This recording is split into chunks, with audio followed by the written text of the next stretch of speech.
everyone. So in this video I am going to cover the unit number 2 of VLSI design in one shot. So this video is one shot of unit number 2.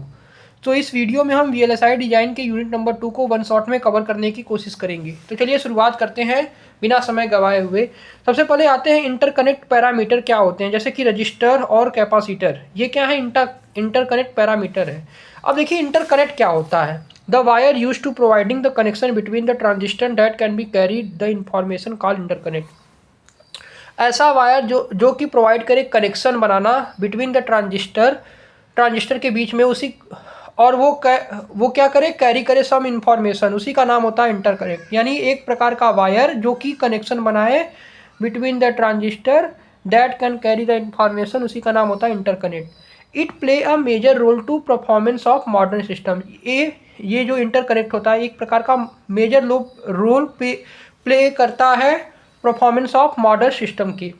In the early day of VLSI transistor were the relatively slow. Early day of VLSI में जो transistor थे वो बहुत ही slow थे। Wire were wide and thick and दस had low resistance. Wire जो थे वो वाइड थे और थिक थे, इसीलिए उसका रेजिस्टेंस क्या था, बहुत कम था। Under those circumstances wire could not be treated as ideal equipotential node that with lumped capacitor। यानी अंडर दिस सर्कमस्टेंस जो वायर थे उनको ट्रीट नहीं किया जाता था ideal equipotential node with lumped capacitor. So in modern VLSI process transistor switch such much faster. Modern VLSI process में जो ट्रांजिस्टर का स्विच होता है वो ज़्यादातर फास्टर होता है। Meanwhile, wire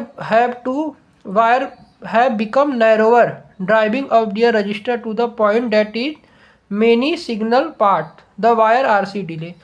इसीलिए जो वायर है उसका इस्तेमाल किया जाने लगा driving up the resistance of the point, register को ड्राइव करने के लिए, इन मेनी सिग्नल पाथ में इस्तेमाल करने के लिए, और द वायर RC डिले के लिए।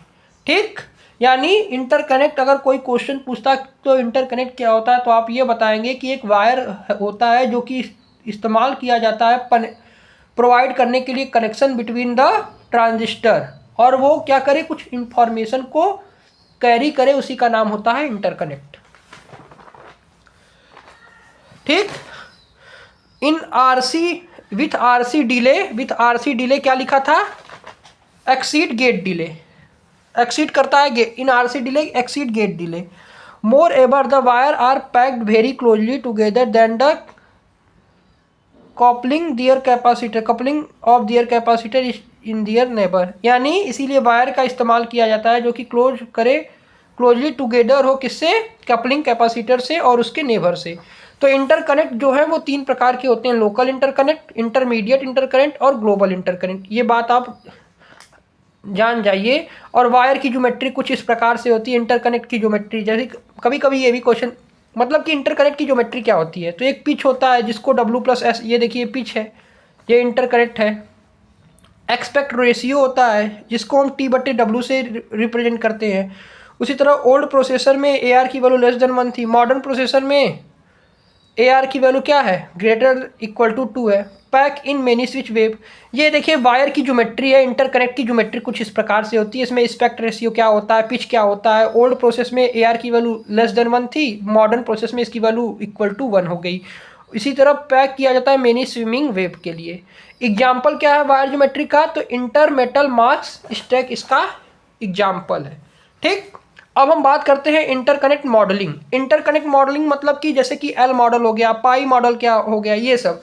तो पहला आता है interconnect modelling, lumped model of interconnect line. Lumped model of interconnect line मतलब जैसे कि रजिस्टर और इंडक्टर के साथ हमने क्या लगा दिया, कैपेसिटर लगा दिया। देखिए ये L टाइप का लग रहा है, तो इसका नाम क्या है, L टाइप मॉडल, क्योंकि एक रजिस्टर एक L है, इंडक्टर है, उसके यहाँ पर हमने C लगा दिया, सीरीज में सब लगाया, लेकिन इसका स्ट्रक्चर L की तरह लग रहा है, तो इसीलिए क्या है, L टाइप मॉडल है। पाई टाइप मॉडल क्या होता है, जब 2 कैपेसिटर क्या हो, पैरेलल में लगे हुए हो रजिस्टर के, जैसे कि रजिस्टर और इंडक्टर है, इसके दोनों साइड में हमने C/2 और C/2 नाम का कैपेसिटर ऐड कर दिया, तो ये क्या है, पाई टाइप मॉडल है। उसी तरह टी टाइप मॉडल क्या है, टी टाइप मॉडल में बीच में कैपेसिटर रहता है और उसके आगे और पीछे दोनों तरफ रजिस्टर और इंडक्टर लगाते हैं और उसकी वैल्यू R/2 और L/2 होती है। देखिए R/2 L/2 है, यहाँ पर भी L/2 R/2। ये क्या है, टी टाइप मॉडल है। तो ये है interconnect modelling, lumped model of interconnect line. ठीक, कि एल मॉडल क्या होता है, पाई मॉडल क्या होता है और टी मॉडल क्या होता है। उसी तरह डिस्ट्रीब्यूटेड मॉडल ऑफ इंटरकनेक्ट क्या होगा, डिस्ट्रीब्यूटेड मॉडल में जैसे कि ये R/L/C/N, R/L/C/, इसी तरह ये बनता रहेगा। यानी n denote the number of segment, number of segment को डिनेट करता है एन जो है, ये एल टाइप मॉडल है। उसी तरह पाई टाइप मॉडल में क्या होगा, कैपेसिटर की वैल्यू C/2N, C/2N ये हमेशा रहेगी, इसके अंदर हम R/2 या L/2 लगा देंगे, या R/N L/N, R/N L/N, R/N इस तरह से लगाएंगे। तो ये देखिए पाई की तरह लग रहा है, तो इसका नाम पाई मॉडल है। एन क्या यहाँ पर डोनेट कर रहा है, एन डोनेट कर रहा है नंबर ऑफ सेगमेंट। ये बी वाला पाई मॉडल है।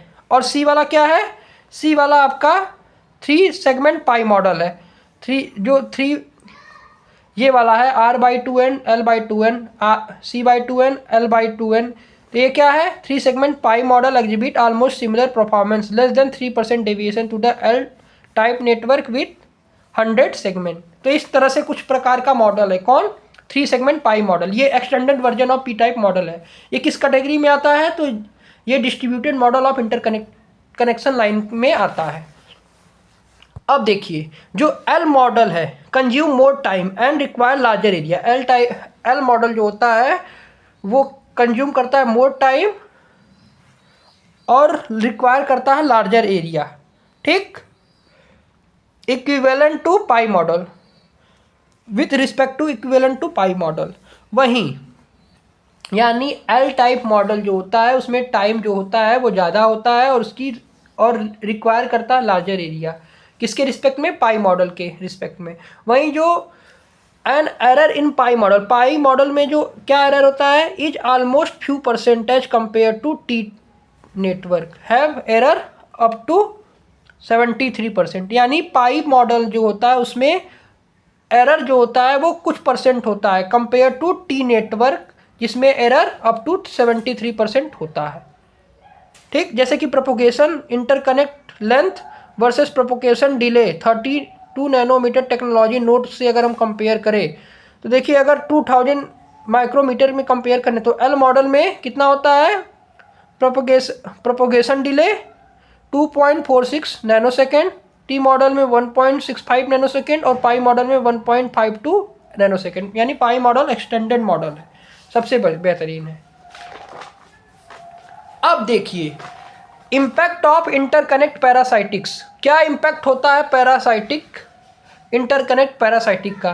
तो इंटरकनेक्ट पैरासाइटिक क्या करता है, रिड्यूस करता है रिलायबिलिटी को, इफेक्ट करता है परफॉर्मेंस एंड पावर कंजम्पशन को। कौन, इंटरकनेक्ट पैरासाइटिक रिड्यूस करता है रिलायबिलिटी, इफेक्ट करता है परफॉर्मेंस एंड पावर कंजम्पशन को।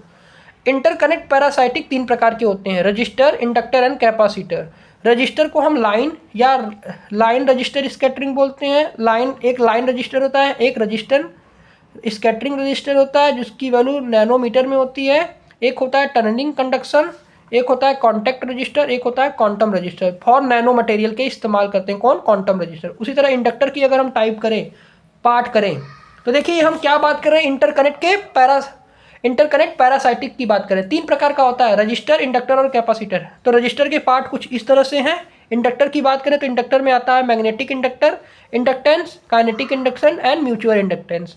उसी तरह कैपेसिटर की बात करें तो कैपेसिटर में भी ये 3 प्रकार के हैं, 3 या 4 प्रकार के होंगे। क्वांटम कैपेसिटर जिसको हम नैनो मटेरियल के लिए इस्तेमाल करें, इलेक्ट्रोस्टैटिक कैपेसिटर, उसी तरह coupling capacitor, mutual coupling capacitor. ये किस पे आते हैं, कैपेसिटर की कैटेगरी में आते हैं। तो अब हम इंटरकनेक्ट पैरासाइटिक रजिस्टर की बात करते हैं, रेजिस्टेंस की बात करते हैं कि रेजिस्टेंस में क्या होता है। तो देखिए रेजिस्टेंस क्या है, रेजिस्टेंस को आप जानते हैं कि R = ρL/A होता है। ठीक, ये रजिस्टर होता है। ठीक है, तो resistor of a wire is the proportional to the length, जो कि प्रोपोर्शनल होता है लेंथ पे, और इन्वर्सली प्रोपोर्शनल होता है क्रॉस सेक्शन एरिया। ठीक, यानी R is directly proportional to length and inversely proportional to cross section area. जब प्रोपोर्शनलिटी साइन हटाते हैं तो यहाँ पर रो आता है जो कि एक कांस्टेंट की तरह बिहेव करता है। ठीक, the resistance of a uniform slab of conductor material can be express as, जैसे कि रो आर को हम इस तरह से भी लिख सकते हैं, क्या, रो बटे टी एल बटे डब्लू। ठीक, यानी रजिस्टर विथ यूनिफॉर्म स्लैब है, एक रजिस्टर जिसका यूनिफॉर्म स्लैब है कंडक्टिंग मटेरियल को हम इस तरह से भी लिख सकते हैं, रो बाई टी एल बटे डब्लू, जहाँ रो बाई टी जो है इसी का नाम होता है सीट रजिस्टेंस। यानी रो बाई टी क्या है, रो है यहाँ पर रजिस्टिविटी है, टी क्या है, थिकनेस को रिप्रेजेंट किया जाता है, यानी रजिस्टिविटी बटे थिकनेस को ही हम क्या बोलते हैं, सीट रजिस्टेंस बोलते हैं। ठीक, लो एल क्या है, लेंथ है, डब्लू क्या है, एरिया है, डब्लू एरिया को ही रिप्रेजेंट कर रहा है ना, या ब्रिथ को रिप्रेजेंट कर रहा है, तो ब्रिथ में क्या होता है, एरिया, डब्लू को आप एरिया से एरिया भी कर सकते हैं। तो यहाँ पर रो क्या है, रजिस्टिविटी है, this expression can be written as, हम आर को इस तरह से भी लिख सकते हैं, आर नॉट एल बटे डब्लू, और यहाँ पर आर नॉट क्या है, आर नॉट होता है सीट रजिस्टर, आर नॉट की वैल्यू होती है रो बटे टी, यानी रजिस्टिविटी बटे थिकनेस ही आपका सीट रजिस्टर कहलाता है। ठीक, इसकी यूनिट क्या होगी, रजिस्टिविटी बटे थिकनेस है तो इसकी यूनिट होगी ओम बटे स्क्वायर। अब यहाँ पर आप देख सकते हैं कि कुछ जैसे नीचे जाते वक्त क्या होता है, ये इंक्रीज करता है, सीट रेजिस्टेंस की वैल्यू इंक्रीज होती है, जैसे silver, copper, gold, aluminium, tungsten, molybdenum and titanium, इस तरह से ही इंक्रीज होता है, ये कुछ रिएक्टिविटी सीरीज है। तो रजिस्टर के बारे में आपको पता चल गया, सीट रजिस्टर क्या होता है, रजिस्टिविटी बटे थिकनेस का रेशियो ही सीट रजिस्टर कहलाता है। और रजिस्टर किस पे डिपेंड करता है, तो लेंथ पर डिपेंड करता है, डायरेक्टली प्रोपोर्शनल होता है और inversely proportional to cross section area. ठीक, जिसको हम डब्ल्यू से रिप्रेजेंट यहाँ पर कर रहे हैं। How to reduce the interconnect resistance, हम कैसे इंटरकनेक्ट रेजिस्टेंस को रिड्यूस कर सकें, यहाँ पर कैसे कर सकते हैं, तो पहला है use material with low resistivity, ऐसे मटेरियल का इस्तेमाल करेंगे जिसकी रजिस्टिविटी लो हो। रिड्यूस वायर लेंथ, वायर के लेंथ को कम करेंगे, क्योंकि आर जो है वो डायरेक्टली प्रोपोर्शनल होता है किसके, लेंथ पर, तो अगर लेंथ को बढ़ाएंगे तो रजिस्टेंस भी बढ़ेगा, क्योंकि आप जानते हैं कि R is directly proportional to L, आप क्या जानते हैं, R is directly proportional to, जैसे कि R is equal to rho L by W लिख ले रहे हैं, या हम R is equal to rho by T L by W भी लिख सकते हैं इसको, या हम इसको R is equal to R not L by W लिख सकते हैं। तो यहाँ पर आप देख सकते हैं कि जो रजिस्टर है, पहले इक्वेशन से ये डिपेंड करता है रजिस्टिविटी पर, तो जितनी कम रजिस्टिविटी होगी उतना कम, जितना लो रजिस्टिविटी होगा उतना कम रेजिस्टेंस होगा, तो इस तरह से हम रेजिस्टेंस की वैल्यू को कम कर सकते हैं। उसी तरह अब यहाँ पर इस एक्सप्रेशन पर देख रहे हैं कि आर जो है वो डायरेक्टली प्रोपोर्शनल है लेंथ के, तो लेंथ को बढ़ाने से रेजिस्टेंस भी बढ़ेगा, लेकिन हमको क्या करना है, कम करना है इंटरकनेक्ट रेजिस्टेंस को, तो हम क्या करेंगे, वायर के लेंथ को कम कर देंगे। उसी तरह ब्रिथ को भी क्या कर देंगे, इंक्रीज कर देंगे, क्योंकि इन्वर्सली प्रोपोर्शनल पे इसको बढ़ाने से रेजिस्टेंस क्या होगा, कम होगा। तो क्या करेंगे, ब्रिथ को इंक्रीज करने से रजिस्टेंस की वैल्यू कम होगी, increasing breadth area and capacitance, इससे रजिस्टेंस की वैल्यू कम होगी।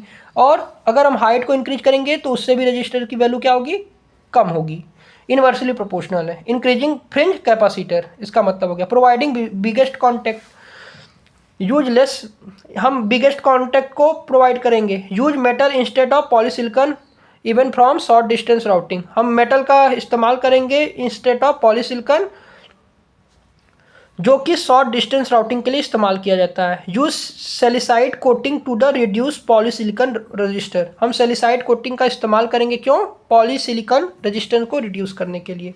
अब हम बात करते हैं कैपेसिटर की, तो कैपेसिटर क्या होता है, आप जानते हैं चार्ज स्टोरिंग डिवाइस होता है, C is equal to epsilon not A by D, ये पैरेलल प्लेट कैपेसिटर के लिए फार्मूला होता है, C is equal to epsilon not A by D. तो इस कैपेसिटर क्या है, an isolated wire over the substrate can be modelling as a conductor over the ground plane, एक प्रकार का आइसोलेटेड वायर होता है जो कि सबस्ट्रेट किया जाता है मॉडल ऑफ कंडक्टर जो कि ग्राउंड प्लेन पर है। तो देखिए कैपेसिटर आप ये लिख सकते हैं कि एक प्रकार का चार्ज स्टोरेज डिवाइस होता है, ये बस सिंपल वर्ड में। अब देखिए जो वायर कैपेसिटर होता है वो टू मेजर कंपोनेंट में डिवाइड होता है। कौन वायर कैपेसिटर, दो मेजर कंपोनेंट, एक होता है पैरेलल प्लेट कैपेसिटर और एक होता है फ्रिंज कैपेसिटर। तो पैरेलल प्लेट कैपेसिटर क्या होता है, C is equal to epsilon not A by D, ये पैरेलल प्लेट कैपेसिटर का फार्मूला है। तो parallel plate capacitor of the bottom of the wire to be grounded, जिसमें क्या हो, बॉटम ऑफ द वायर जो हो वो ग्राउंड एंड पर हो। उसी तरह फ्रिंज कैपेसिटर क्या होता है तो फ्रिंजिंग कैपेसिटर अराइजेज फ्रॉम जब fringing field along the edge of a conductor with finite thickness, जिसके पास फाइनाइट थिकनेस हो और ये फ्रिंजिंग फील्ड के अलोंग क्या होता है, फ्रिंजिंग कैपेसिटर अराइजिंग होता है from fringing field along with edge of a conductor with finite thickness, जिसके पास फाइनाइट थिकनेस हो। अब एक बात हमेशा नोट कर लीजिए, जो फ्रिंजिंग कैपेसिटर होता है वो मोर कॉम्प्लिकेटेड होता है to compute and require number numerical field solver for exact result. यानी फ्रिंजिंग कैपेसिटर जो होता है वो more complicated to compute and require a numerical field solve for exact result. ठीक, फ्रिंज कैपेसिटर क्या होता है, ज़्यादा कॉम्प्लिकेटेड होता है। क्यों? क्योंकि इसमें रिक्वायरमेंट होती है नंबर ऑफ फील्ड को, requirement of numerical field solve for exact result. हम कंप्यूट नहीं कर सकते हैं जो न्यूमेरिकल के फील्ड है, एग्जैक्ट रिजल्ट को कंप्यूट नहीं कर सकते हैं। मोर कॉम्प्लिकेटेड फ्रिंजिंग कैपेसिटर, ये देखिए कुछ इस प्रकार से बनता है। आगे बढ़ते हैं। Fringing capacitor is more complicated to compute and requirement numerical field solve for exact result. यही लिखा है कि फ्रिंजिंग कैपेसिटर जो होता है मोर कॉम्प्लिकेटेड होता है to compute and requirement numerical field solve for exact result. अब देखिए, a wire adjacent to the second wire on the same layer can exhibit capacitance to the neighbour. एक वायर को इस्तेमाल किया जाता है to second wire on the same layer can exhibit capacitance on the neighbour. अब देखिए, classical parallel plate capacitor का formula क्या था, C is equal to epsilon not A by D. यहाँ पर देखिए बस क्या किया गया है, C is equal to epsilon not A की जगह डब्ल्यू एल से रिप्रेजेंट किया जा गया, यानी ए की वैल्यू किसके बराबर हो गई यहाँ पर, डब्ल्यू एल के, और डी की जगह बी रोल के प्ले कर रहा है। बी की जगह कौन रोल प्ले कर रहा है, तो यहाँ पर देखिए जैसे कि ए की जगह डब्ल्यू बटे एल हो गया और डी की जगह बी ले लिया, तो ये पैरेलल प्लेट कैपेसिटर का फार्मूला बन गया। ठीक, जहाँ पर डब्ल्यू बटे एल क्या है, एरिया है, एप्सिलॉन नॉट क्या है, पर इलेक्ट्रिक फील्ड की यूनिट है। ठीक, डी क्या है, बी क्या है, डिस्टेंस है। तो ये क्लासिकल पैरेलल प्लेट कैपेसिटर का फार्मूला होता है। अब इसी में कुछ जैसे कि हम कुछ वैल्यू को अगर ऐड कर दें तो इसका फार्मूला कुछ इस प्रकार से बन जाता है। कॉम्प्लिकेटेड वर्जन में epsilon not a l W बटे एच प्लस 0.77 प्लस 1.06 डब्ल्यू बटे एन। ये क्या है, इम्पेरिकल फार्मूला है to complicating efficiency and relativity. ये क्या है, इम्पेरिकल फार्मूला है जो कि कंप्यूट करता है एफिशिएंसी और रिलेटिविटी को, ये वाला फार्मूला। ये सिंपल फार्मूला, ये कॉम्प्लिकेटेड फार्मूला है, बस ये समझ सकते हैं आप। अब यहाँ पर देख सकते हैं कि यहाँ पर भी कुछ लेयर होते हैं, जैसे कि ये लेयर n+1 है। ठीक, ये लेयर n है और इसके नीचे n-1 लेयर है। तो n+1 लेयर में कुछ इस तरह से है। ठीक, और बीच वाला थिकनेस है, इसका डिस्टेंस यहाँ से थिकनेस से यहाँ तक h2 है और नीचे वाले का डिस्टेंस है h1, लेयर n-1 है। तो ये है कुछ लेयर से रिप्रेजेंट किया गया है कि ऊपर की लेयर को n+1 पढ़ेंगे, नीचे के n-1 और उसके नीचे n-1 हो जाएगा और बीच का n होगा। अब यहाँ पर आता है influence of interconnect capacitor. Interconnect capacitor कैसे इन्फ्लुएंस होता है, प्रभावित होता है। तो पहला है कि the wire delay is a proportional to the capacitor charge. एक वायर डिले जो प्रोपोर्शनल होता है कैपेसिटर चार्ज से, उससे इंटरकनेक्ट कैपेसिटेंस इन्फ्लुएंस होता है। अगर मोर कैपेसिटेंस है इसका मतलब मोर डायनेमिक पावर, अगर ज़्यादा कैपेसिटर मतलब ज़्यादा डायनेमिक पावर। अब कपलिंग कैपेसिटर क्या करता है, तो कपलिंग कैपेसिटर क्या करता है, it is the increase source of noise. ये इंक्रीज करता है सोर्स ऑफ नॉइस को, कौन, coupling capacitor. Make delay estimate hard, ये ज़्यादा डिले बनाता है। मेक डिले एस्टिमेट हार्ड, जो कि डिले ज़्यादा रहा तो बेकार है, समझ जाइए। नॉइस को बढ़ाने का काम ही कपलिंग कैपेसिटर करता है। अब यहाँ पर क्वेश्चन आता है, how to reduce interconnect capacitor. कैसे हम इंटरकनेक्ट कैपेसिटर को रिड्यूस करते हैं। तो हम क्या करें, यूज लो के dielectric which reduce permittivity and the hence the capacitor. हमको क्या करना है, लो एप्सिलॉन नॉट की वैल्यू का इस्तेमाल करना है। यानी एप्सिलॉन नॉट को ही क्या बोलते हैं हम, परमिटिविटी बोलते हैं। यानी हमको के की वैल्यू हमको यूज करना है लो के डाइलेक्ट्रिक का इस्तेमाल करना है। अगर लोग के डाइलेक्ट्रिक का इस्तेमाल करेंगे तो वो क्या करेगा, परमिटिविटी यानी एप्सिलॉन नॉट की वैल्यू को भी कम कर देगा, परमिटिविटी को भी कम कर देगा। उसी तरह अगर हमको इंटरकनेक्ट कैपेसिटर को रिड्यूस करना है तो हम क्या करें, इंक्रीज कर दें स्पेसिंग, इससे क्या होगा, इंटरकनेक्ट कैपेसिटर रिड्यूस हो जाएगा। सेपरेट कर दें दो सिग्नल को with A power and ground line से, इससे भी इंटरकनेक्ट कैपेसिटर क्या होगा, रिड्यूस हो जाएगा। Use minimum wire width when ever possible, और मिनिमम वायर विड्थ को भी अगर आप प्रयोग करते हैं तो उससे भी इंटरकनेक्ट कैपेसिटर क्या होगा, कम हो जाएगा। उसी तरह बात कर लेते हैं इंडक्टर। अब देखिए इंडक्टर क्या होता है। इंडक्टर एक प्रकार का डिवाइस है जो कि इलेक्ट्रोमैग्नेटिक के प्रिंसिपल पर बेस्ड होता है, आपको पता ही होगा, और ये बहुत ही बल्कि होता है, बहुत ही बिगेस्ट साइज का होता है, इसीलिए ज़्यादातर इसका इस्तेमाल नहीं किया जाता है। तो ये इसीलिए यहाँ पर ये लिखा है, due to extremely high density of interconnect current tend to flow in the loop rather than line. देखिए इंडक्टर जो होता है ये extremely high density of interconnect होता है, इसीलिए इसमें जो करंट होता है वो फ्लो करता है लूप में रेदर देन लाइन, लाइन के अलावा। As we at it is well known fact that the current flowing through the generate magnetic field which is proportional to the area of the loop and the current magnitude. हमको ये पता है कि जो current होती है, flowing करती है इंडक्टर में, अगर कोई करंट फ्लो करता है किसी लूप में तो क्या जनरेट करता है, मैग्नेटिक फील्ड, जो कि प्रोपोर्शनल होती है एरिया ऑफ लूप को and the magnitude, area of loop और मैग्नीट्यूड को, यानी ये इलेक्ट्रोमैग्नेटिक प्रिंसिपल की बात कर रहा है। Hence it label the current change, it will be change the magnitude. अगर हमको करंट चेंज करना है तो मैग्नीट्यूड को हम चेंज कर सकते हैं। Magnetic field will be imply as a voltage proportional to the rate of change of current will develop, यानी मैग्नेटिक फील्ड क्या प्रोड्यूस करेगा, वोल्टेज प्रोड्यूस करेगा, जो कि क्या करेगा, rate of change of current को डेवलप करेगा। यानी ये किसकी बात कर रहा है, V is equal to L d i by d t की बात कर रहा है, यानी ऑन इंक्रीजिंग द वोल्टेज हमको क्या पड़ता है, हम करंट भी इंक्रीज होगा। ठीक, अगर करंट को रिड्यूस करेंगे तो वोल्टेज भी रिड्यूस होगा। तो ये फार्मूला जो है द प्रोपोर्शनल कॉन्स्टेंट, यहाँ पर जो यानी V is directly proportional to d i बटे डी टी होता है, यानी अगर आप करंट को बढ़ाते हैं तो वोल्टेज बढ़ेगा। ठीक, और जब इसी को V is directly proportional to d i बटे डी टी, जब प्रोपोर्शनलिटी साइन को हटाते हैं तो यहाँ पर L आता है जो कि एक प्रोपोर्शनलिटी कांस्टेंट को इंडिकेट करता है। ठीक, यानी L क्या है, प्रोपोर्शनलिटी कांस्टेंट है।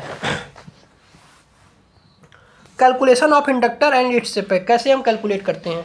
The inductance of a conductor of length L, width W, located at the height h above ground plane is approximately, कुछ इस तरह से होता है। इंडक्टर ऑफ वायर, कोई इंडक्टेंस है ऑफ कंडक्टर जिसका लेंथ L है, ब्रिथ W है और लोकेट किया गया है हाइट h पर अबव ए ग्राउंड प्लेन, तो उसका फार्मूला कुछ इस तरह से बनता है, L is equal to L mu बटे 2 पाई, म्यू नॉट बटे 2 पाई, म्यू नॉट बटे 2 पाई क्या है, परमिबिलिटी,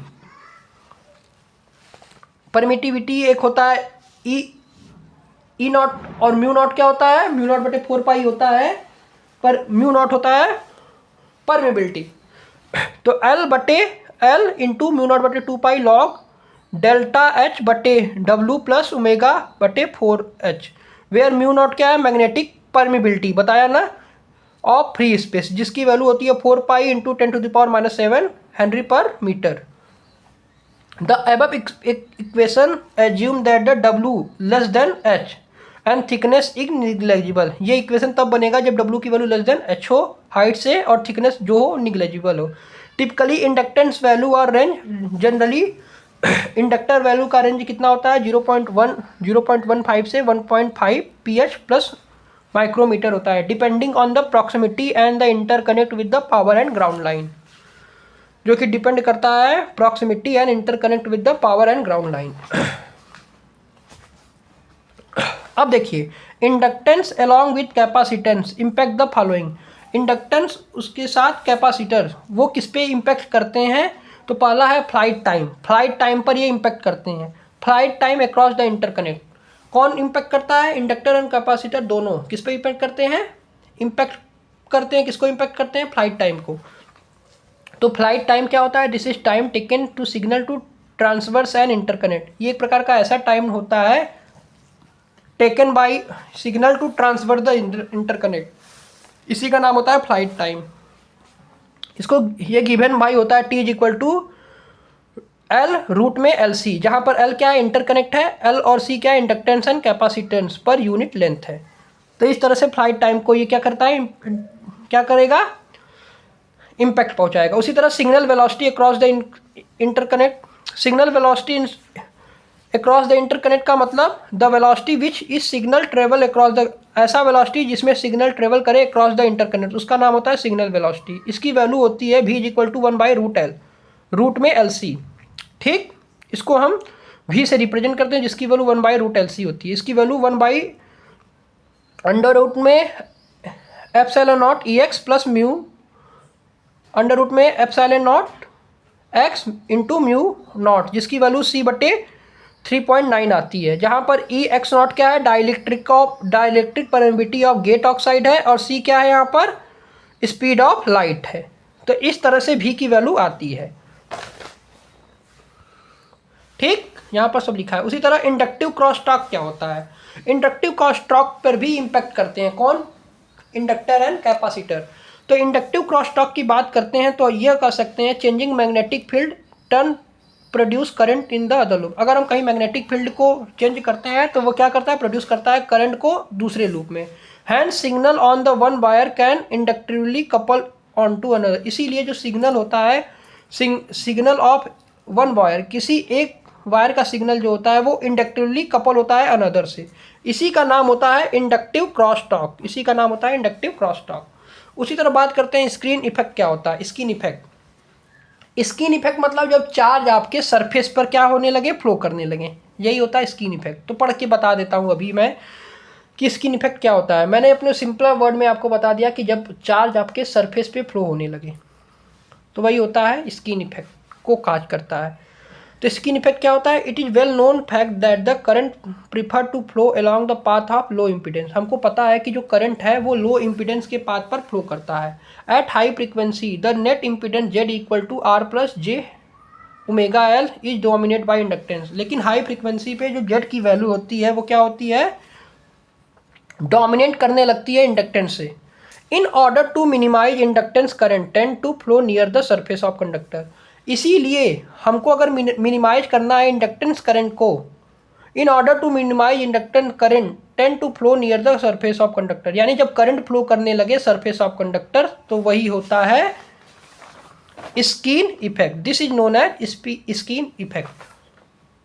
ठीक, due to current concentration of the surface the effective cross section area increases with the turn increase resistance. Current जो है कंसंट्रेटेड हो जाता है सरफेस से, जिसके कारण क्या होता है, effective cross section area increase होने लगती है और इससे रेजिस्टेंस की वैल्यू भी इंक्रीज हो जाती है। ये देखिए, पहले ये था करंट के कंसंट्रेशन ऑफ सरफेस को इंक्रीज होने से इसका इफेक्टिव एरिया भी बढ़ गया और रजिस्टर भी बढ़ गया, यानी करंट यहाँ पर देख सकते हैं फ्लो हो रहा है सेल में डिटरमाइन बाई स्क्रीन डेप्थ। और ये जो करंट है इसको अगर हमको निकालना है इसके सरफेस के बाहर वाले को, तो उसको कैसे निकाल सकते हैं, हम स्क्रीन डेप्थ से निकाल सकते हैं। ये देखिए W है, ये थिकनेस है, यानी L जो है वो डायरेक्टली प्रोपोर्शनल हो गया यहाँ पर फाई। अब स्क्रीन डेप्थ को कैसे निकालते हैं, तो depth of the surface up to which current is concentrated known as screen depth. अब देखिए स्क्रीन डेप्थ क्या होता है, वो डेप्थ ऑफ सरफेस जिसपे करंट जो है वो कंसंट्रेटेड हो उसका नाम होता है screen depth.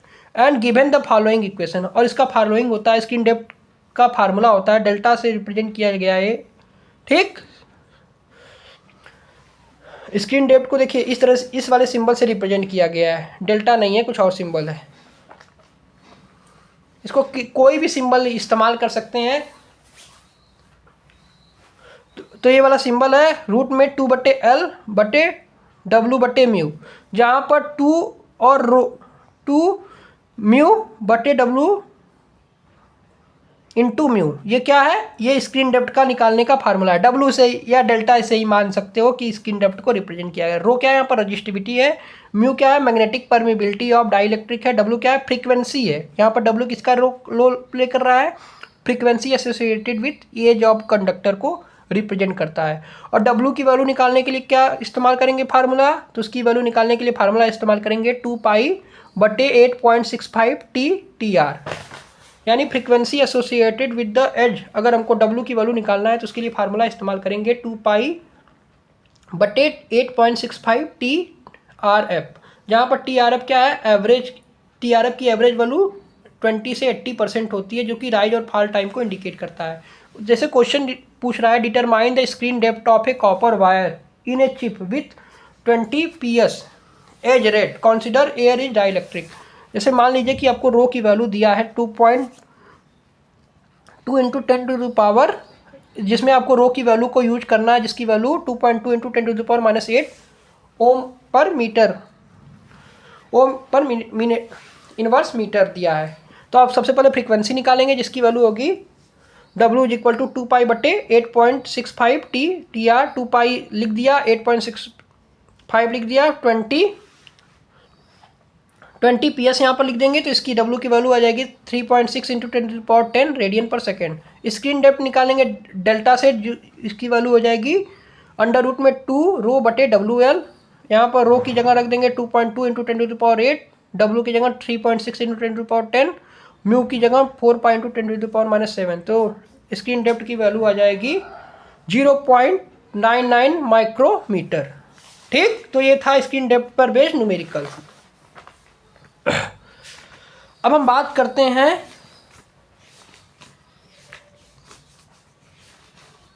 Influence of skin effect. Skin effect किस पर इन्फ्लुएंस करता है, प्रभावित करता है, कौन इन्फ्लुएंस करता है स्किन इफेक्ट को? तो magnitude of alternating current reduces exponentially from the surface. Magnitude जो होता है अल्टरनेटिंग करंट का, वो एक्सपोनेंशियली क्या होता है, from the surface of centre of the conductor, reduce करता है एक्सपोनेंशियली, वो इफेक्ट करता है स्क्रीन डेप्थ को। दूसरा है to increase the effective resistance thereby causing attenuation specially at high frequency.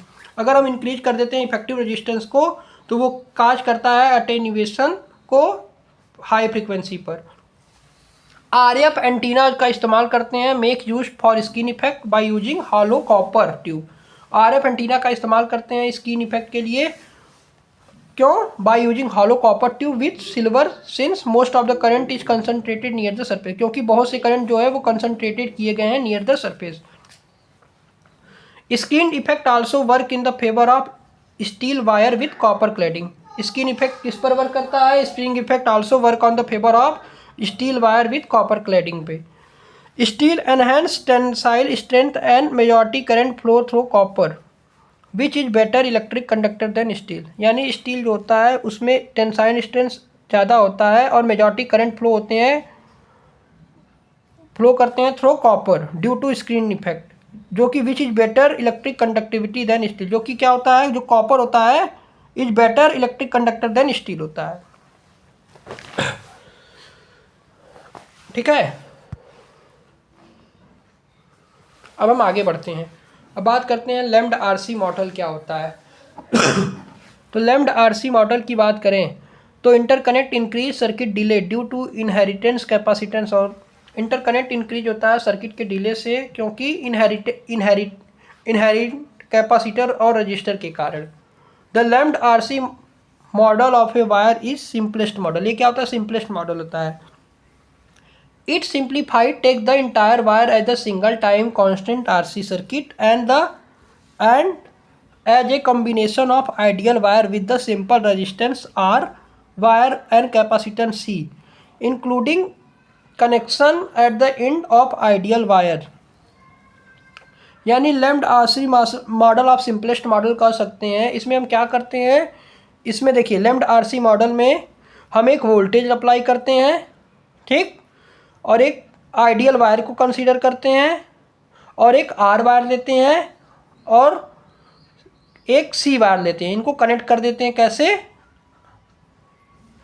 जो कि कनेक्ट किए गए हैं इस फिगर में। जैसे कि यहाँ पर हमने वोल्टेज लिया, R ड्राइवर और R वायर लगाया, फिर यहाँ पर हमने C कैपेसिटर लगा दिया। ठीक, अगर हमको द लैम्ब्ड RC मॉडल निकालना है, अगर हमको R वायर निकालना है तो किसके बराबर होगा? R wire is equal to L into R in. उसी तरह C वायर निकालना है तो L इंटू C इन। यानी an ideal wire is one with zero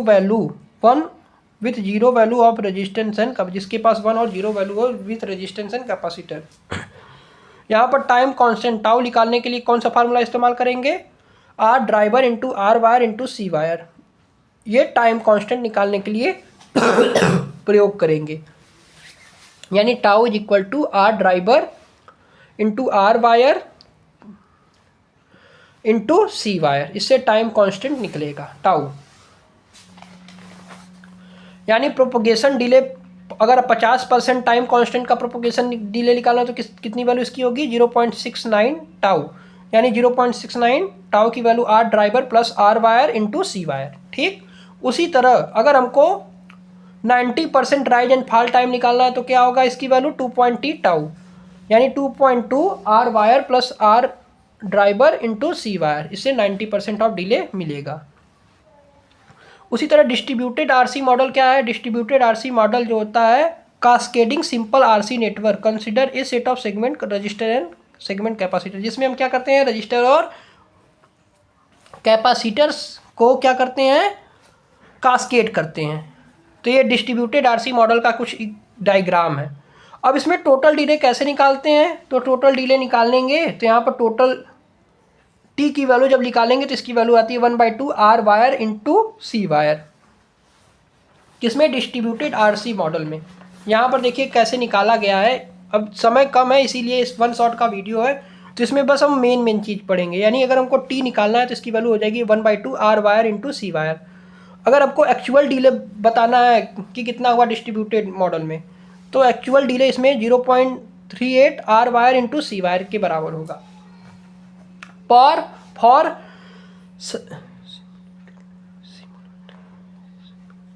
For simulating various segments, the distributed RC model is the most widely model।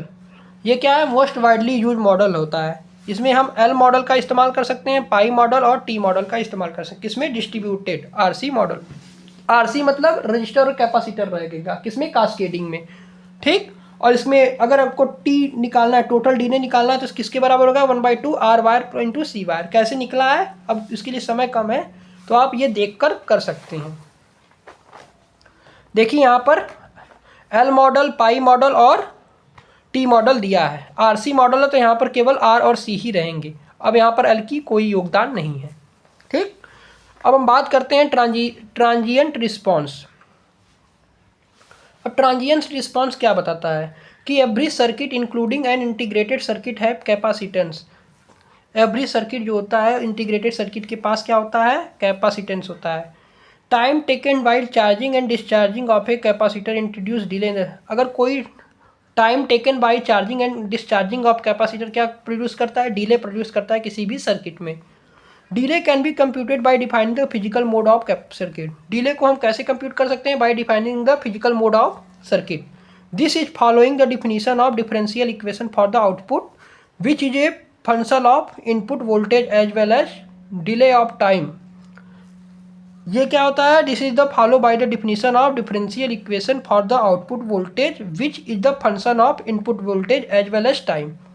इसको हम कैसे define कर सकते हैं? तो डिफरेंशियल इक्वेशन से डिफाइन कर सकते हैं। किसको? डिले को। यानी delay is equal to, delay is the time when, delay को अगर हमको निकालना है तो वी आउटपुट की वैल्यू क्या हो जाएगी? Half into supply voltage VDD। The differential equation से हम डिले को निकाल सकते हैं। ठीक, differential equation is based on the charging and discharging of wire. Differential equation किस पर बेस्ड होता है? Charging and discharging of wire capacitor. The switching behaviour take time and hence we output not updated instantaneously. Switching behaviour जो होता है वो take करता है टाइम पर, जो कि हैंस जो वी आउटपुट है वो अपडेट नहीं किया जाता instantaneously. The charge store by the capacitor C is, यानी अगर कहीं चार्ज स्टोर किया जाता है बाई कैपेसिटर तो एक फार्मूला होता है C is equal to CV। अगर आप Q को डिफ्रेंशिएट कर दे विद रिस्पेक्ट टू टाइम और V को डिफ्रेंशिएट कर दे विद रिस्पेक्ट टू टाइम तो इसका फार्मूला बोलता है dQ/dt is equal to I, या I is equal to dQ/dt को ही क्या बोलते हैं? I करते हैं तो I इज इक्वल टू हो जाएगा CdV/dt। ठीक, जहाँ पर I क्या है? चेंजिंग करंट, V क्या है? Voltage across the capacitor. In an IC capacitor, IC capacitance is contributed by gate capacitance of a load. देखिए IC कैपेसिटेंस जो होता है उसको कंट्रीब्यूट कर सकते हैं gate capacitance of the load resistance, और डिफ्यूजन कैपेसिटर को आप ड्राइवर ट्रांजिस्टर की तरह बिहेव कर सकते हैं। गेट कैपेसिटर यहाँ पर लोड रजिस्टर हो जाएगा। आईसी कैपेसिटेंस जो होता है, आईसी कैपेसिटेंस में जो गेट कैपेसिटर होता है उसको हम लोड रजिस्टर की तरफ ट्रीट करते हैं। डिफ्यूजन कैपेसिटर को हम ड्राइविंग ट्रांजिस्टर की तरह ट्रीट करते हैं। और वायर कैपेसिटर को हम फॉर्म करते हैं interconnect between the transistor, interconnect बनाना between the transistor. The driving source current depend on the input as well as output voltage. The drain source current जो होता है वो डिपेंड करता है इनपुट और as well as output voltage पे। The transient response and subsequent delay can be understood by considering the circuit shown. Transient response को आप कैसे समझ सकते हैं इस सर्किट से? यहाँ पर आप देख सकते हैं it is described to compute the propagation delay of node B when the input at node A step up from 0 to VDD. हमको अगर नोड B का डिले निकालना है तो हम क्या करेंगे, जब इनपुट नोड A को स्टेप अप कर देंगे 0 से VDD, वहाँ से हमको क्या मिल जाएगा, नोड B का डिले मिल जाएगा। This figure below shown the capacitance which exhibit between the load. यहाँ पर कुछ कैपेसिटर और ऐड कर दिए गए हैं और इनका कुछ वैल्यू, जैसे कि CSB को क्या बोलते हैं, डिफ्यूजन कैपेसिटर, CDB को क्या बोलते हैं, diffusion capacitor with drain and body. जैसे CSB को बोलते हैं diffusion capacitor with source and body, यहाँ पर जो लिखा है इसकी बात कर रहे हैं। वहीं CDB को बोलते हैं diffusion capacitor between drain and body, और CGS को बोलते हैं gate source capacitance and load. C wire को बोलेंगे wire capacitor also path of load. यानी capacitance not connected to node B और constant voltage do not contribute the switching capacitor. जो capacitor नहीं कनेक्टेड है नोड B से या constant voltage do not contribute, और कांस्टेंट वोल्टेज जो होता है वो कंट्रीब्यूट नहीं करता स्विचिंग कैपेसिटर को। Only CDB of X1 wire capacitance and CGS of X2 produce switching delay at node B। केवल CDB X1 वायर कैपेसिटर और CGS XS प्रोड्यूस करता है स्विचिंग डिले को नोड B पर। द इक्विवेलेंट आउटपुट कैपेसिटर, इसका equivalent output capacitor किसके बराबर होगा, C आउटपुट निकालेंगे तो CDB N1 CDB P1 plus C wire plus CGS N2 plus CGS P2। तो इस तरह से आपको C आउटपुट मिलेगा। Before the voltage step up A equal to 0, N1 off हो जाएगा, N1 ऑफ, P1 ऑफ, तो B की वैल्यू VDD के बराबर हो जाएगी। After the step up A equal to 1, N1 turn on, P1 turn off and B drop toward 0। ठीक,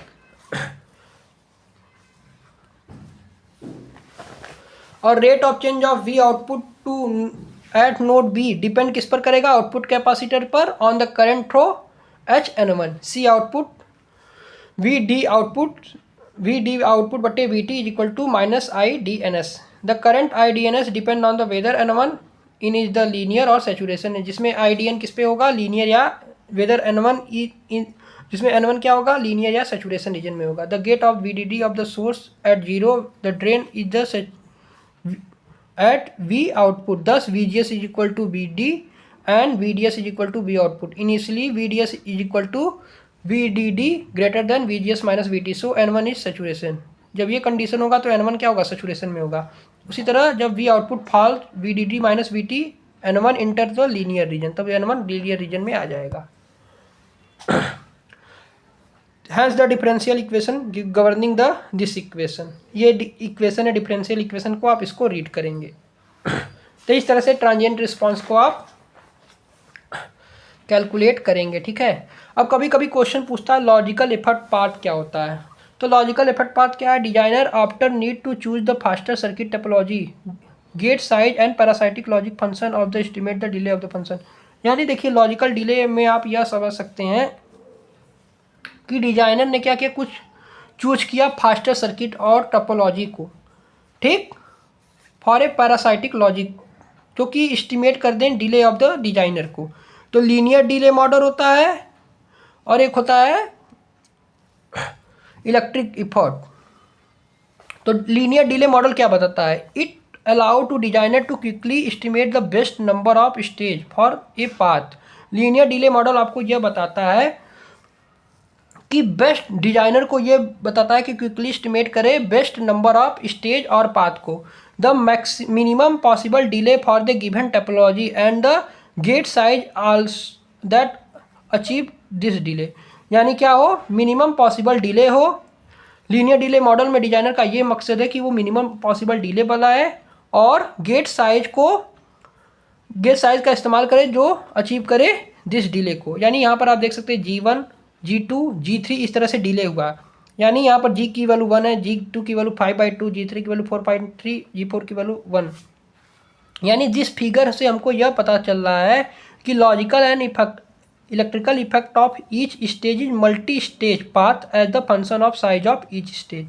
यानी क्या है, इस फिगर से आपको यह पता चल रहा है कि लॉजिकल और इलेक्ट्रिकल इफेक्ट जो है वो ईच स्टेज का मल्टी स्टेज है पाथ का as a function of size of each stage.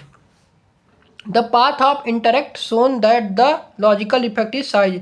ये पाथ आपको यह बताता है कि जो लॉजिकल इफेक्ट होता है वो साइज इंडिपेंडेंट होता है, वहीं electrical effect depend on size. ये बात हमेशा नोट कर लीजिए कि logical effect is size independent, वहीं electrical effect depend on the size, while electrical effect depend on the size. The path logical effect, इसको हम जी से रिप्रेजेंट करते हैं, can be express at the product of logical effect of each stage along with path. यानी G को हम इस तरह से रिप्रेजेंट करते हैं, इसकी वैल्यू GI के बराबर होती है। वहीं इलेक्ट्रिकल इफेक्ट को हम S से रिप्रेजेंट करते हैं, can be given the ratio of output capacitor the path must driven divided by the input capacitance present by the path.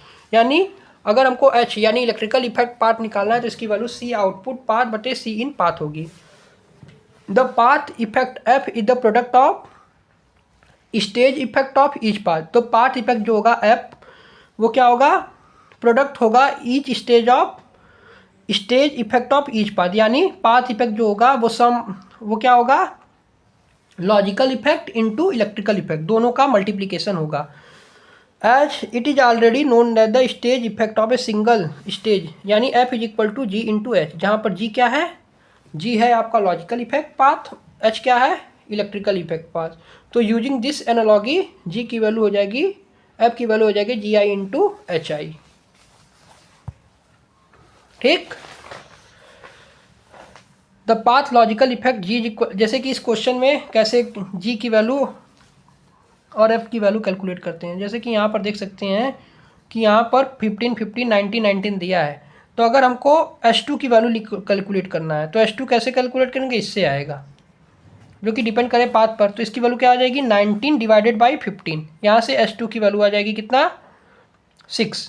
वहीं H1 की वैल्यू क्या आएगी, H1 की वैल्यू आ जाएगी 15 बटे 15 बटे 5, यानी C आउटपुट बटे C इन। C आउटपुट क्या है यहाँ पर 15, 15 और C इन क्या है 5। तो यहाँ पर H1 की वैल्यू 6 आ गई, H2 की वैल्यू 6 आ गई।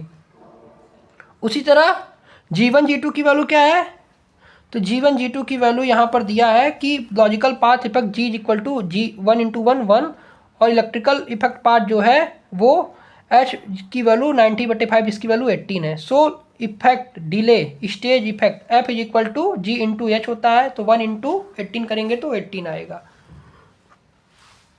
और अगर इस वाले इक्वेशन की बात करें, ठीक, अब B कैसे निकालेंगे, B एक प्रकार का पैरासाइटिक डिले होता है। B क्या है, ब्रांचिंग डिले। ब्रांचिंग डिले कैसे निकालते हैं, C on path plus C off path बटे C on path, 15 plus 15 divided by 15, इससे B आ जाएगी 2। यानी F की वैल्यू कैसे निकाल देंगे, FI इंटू GI, बस ये बताया गया है। अब हम आगे बढ़ते हैं। We must introduce the new kind of effect to account for the branching stage between stage of the path. The branching effect B is the ratio of total capacitor such that, यानी B क्या है, branching effect, B को represent करते हैं branching effect. इसकी value निकालने के लिए फार्मूला है C on path plus C off path बटे C ऑन पाथ। इससे B ब्रांचिंग इफेक्ट निकलता है, C on path plus C off path divided by C on path. The path branching effect B is the product of branching effect between stage. B की value निकालने के लिए formula BI का इस्तेमाल करेंगे, यानी C on path plus C off path divided by C on path, इससे B की वैल्यू यानी ब्रांचिंग इफेक्ट निकलेगा। Finally we can how define the path effect F as the product of logical electrical and branch. यानी F जो होगा, अब क्या होगा, वो प्रोडक्ट होगा लॉजिकल पाथ, जिसको जी का प्रोडक्ट होगा और एच का प्रोडक्ट होगा और बी का प्रोडक्ट होगा, ब्रांचिंग इफेक्ट ऑफ पाथ। यानी एफ को हम क्या लिख सकते हैं, G into H into B, F की वैल्यू होगी। Consequently we can compute the delay of the multi stage network. इसी तरह हम मल्टी स्टेज नेटवर्क की अगर डिले निकालें तो पाथ डिले डी से रिप्रेजेंट किया जाएगा is the sum of delay of each stage, जिसकी value sum of delay of each stage होगी। It can also be written as the sum of path effect delay D F and path parasitic delay P. यानी D की value हो जाएगी D I, जिसकी value D F plus P. P क्या है, parasitic delay, D F क्या है, path delay है, पाथ इफेक्ट डिले है। यानी पाथ effect delay D F and the path parasitic delay P use for expression path delay D. यानी D हो जाएगा क्या, समीशन ऑफ डी आई, जिसकी value D F plus P. P है पैरासाइटिक डिले और डी क्या है, पाथ डिले। डी एफ क्या है, पाथ डिले। ठीक, यानी इसको हम यह लिख सकते हैं कि D F is equal to summation of F I path effect of each stage, वहीं पी जो है वो पैरासाइटिक डिले है ऑफ ईच स्टेज। अब आप जानते हैं कि आपकी एफ आई की वैल्यू क्या होती है, जी आई इंटू एच आई होती है। तो path delay of the minimize each stage bear the same effect. अगर हमको पाथ डिले निकालना है, ठीक, तो एफ की वैल्यू क्या लिख सकते हैं, जी आई इंटू एच आई लिखेंगे। फॉर एन स्टेज इसकी वैल्यू क्या हो जाएगी, एफ बटे एन आई। ठीक, तो जो फाइनल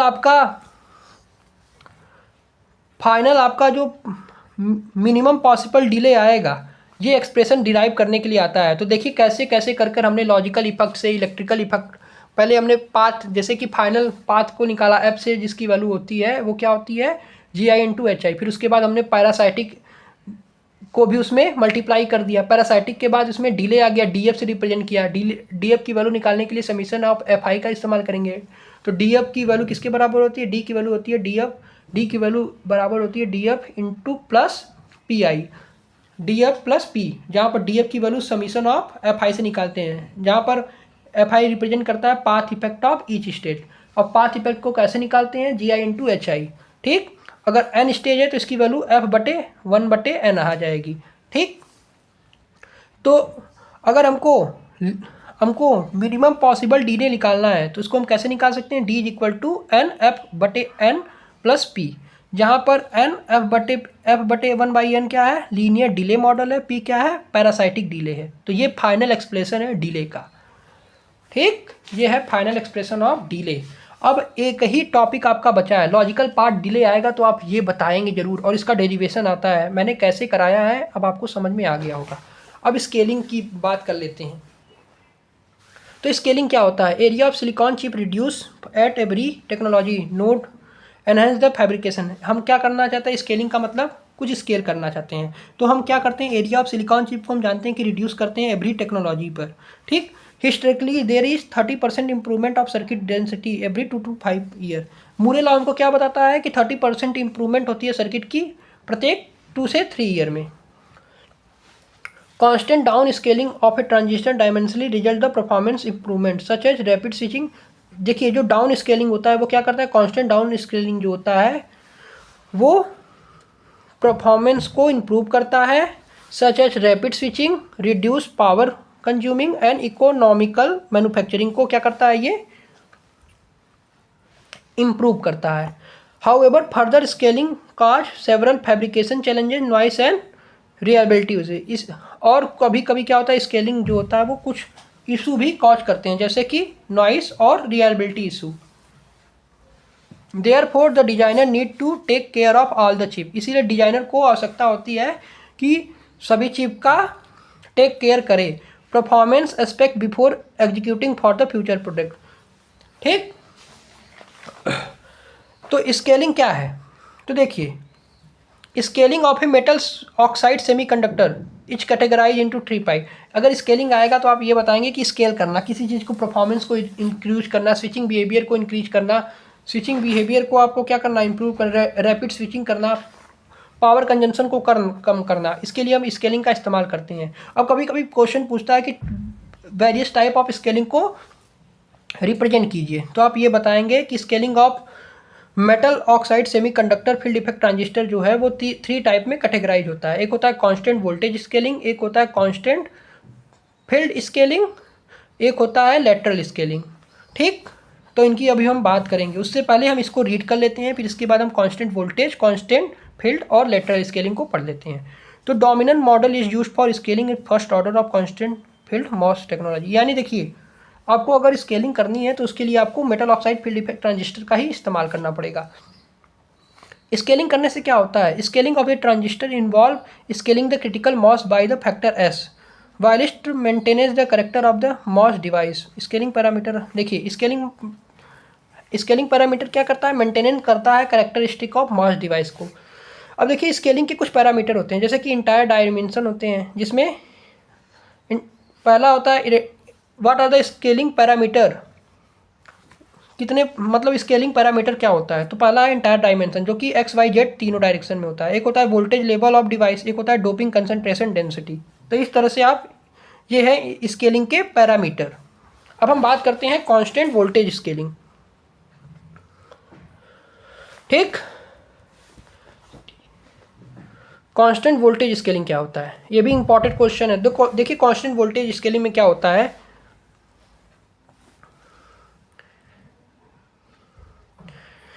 ये ऊपर वाला कांस्टेंट वोल्टेज स्केलिंग है, ये वाला पूरा पोर्शन। तो कांस्टेंट वोल्टेज स्केलिंग क्या बताता है? As long as feature size remove below 1 nano micrometer the constant voltage scaling was suppress by the maintaining a constant voltage difference. इसको हम कैसे सप्रेस कर सकते हैं? देखिए, कांस्टेंट वोल्टेज स्केलिंग से आप यह कर सकते हैं कि हम स्केलिंग करते हैं with A constant voltage supply, जिसमें जो कि 5 वोल्ट हो। ये होता है कांस्टेंट वोल्टेज स्केलिंग। उसी तरह कांस्टेंट फील्ड स्केलिंग क्या होता है? ये क्या है? कांस्टेंट फील्ड स्केलिंग है।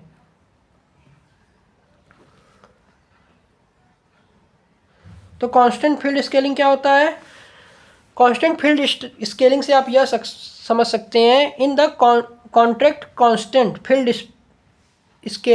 स्केलिंग। ये क्या है? कांस्टेंट फील्ड स्केलिंग जो होता है, कांस्टेंट फील्ड स्केलिंग जो होता है, implemented by scaling all the dimension. इसको हम कैसे इम्प्लीमेंट कर सकते हैं? तो इम्प्लीमेंट कर सकते हैं by all the dimension including breadth, channel length, thickness of oxide and supply voltage is factor 1/s। यानी अगर आपको कांस्टेंट वोल्टेज स्केलिंग को इंक्रीज करना है तो क्या कर सकते हैं? परफॉर्मेंस को अगर आप इम्प्लीमेंट करना है तो इसका प्रत्येक डायमेंशन को इंक्लूड करेंगे, जिसमें ब्रेथ, चैनल लेंथ और थिकनेस आएगा, और उसका जो फैक्टर होना चाहिए सप्लाई वोल्टेज का 1/s होना चाहिए।